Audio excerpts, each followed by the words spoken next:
Good morning and welcome to our adult story time program this morning. I'm happy that you could join us.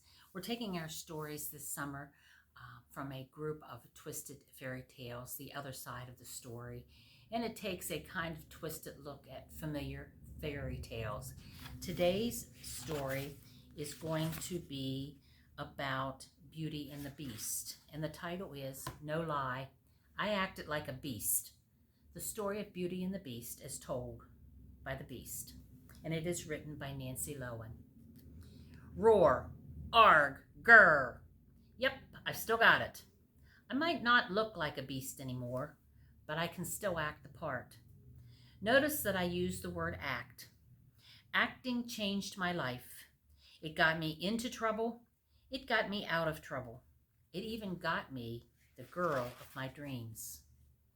My name is Prince Elmer. If you believe the lies, I was once a spoiled brat who refused to help a poor old woman. Here's the real story. As a young prince, I was shy. So shy that I wouldn't even answer the phone. And if a pretty girl came around, forget it. One day I read a notice in the newspaper. Theater editions for The Three Billy Goats Gruff. I decided then and there that I was done being shy. I was going to find my voice as an actor. Of course, I wanted the best part in the play, the evil troll who lived under the bridge. So I practiced and I practiced. I barked and I hissed. I growled as I brushed my teeth. I slashed at the air with my fork. On audition night, my head was so full of troll thoughts that at first I didn't notice the tug on my sleeve. It was a poor old woman asking for food. No, I roared, I won't help you. Go away. Then I remembered that I wasn't actually a troll. Oh, I'm so sorry. I was just... But it was too late. Before my eyes, the old woman became an evil fairy. Fool, she cried, you act like a beast? You shall be a beast. But you don't understand. There is only one way to break this spell, the evil fairy said. A woman must fall in love with you in spite of your looks. She snickered, like that's going to happen. I must have fainted because the next thing I knew, I was in a strange castle in the woods, alone. That was the worst time of my life. I was hideous. Oh, sure, I had all sorts of fine things, but I had no one to talk to. To pass the time, I kept up my acting studies. In the garden, I put on one-man shows for the birds and the butterflies. Then came the stormy night that changed everything. A lost traveler took shelter in my castle. I remained hidden, but I made sure he had everything he needed. It felt awfully nice to have company.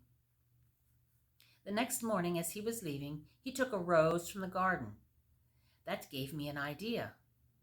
Maybe I could trick him into coming back. I'm not proud of what I did next, but it worked. Is that how you reward my kindness? I roared. You will pay with your life. The man begged to say goodbye to his family. He promised to return. And he did, with his daughter named Beauty. Beauty had vowed to take her father's place. She felt responsible because she was the one who'd ask for a rose. For me, it was love at first sight.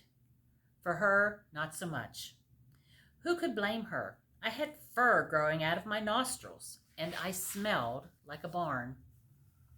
I went back to my shy ways, hiding behind drapes and ducking into closets. After a few days passed, Beauty figured out that I was more of a teddy bear than a beast. Imagine my delight when she started talking to me. We had a lot in common, including a love of good theater. I didn't have to do one-man shows anymore. I had a co-star. The more Beauty and I acted together, the more she got to know the real me. One day, Beauty asked to leave the castle. She wanted to visit her family. Okay, but you'd better come back. I'll die without you, I joked. And then my voice became serious.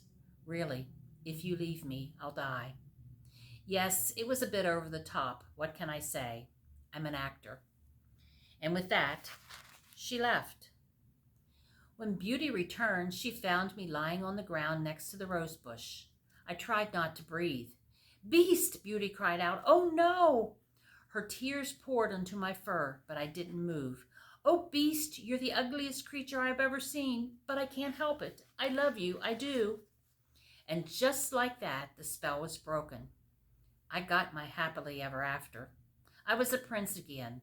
I married Beauty, and together we opened the Prince Elmer School of Beastly Good Acting. You should take a class. It might change your life. The end.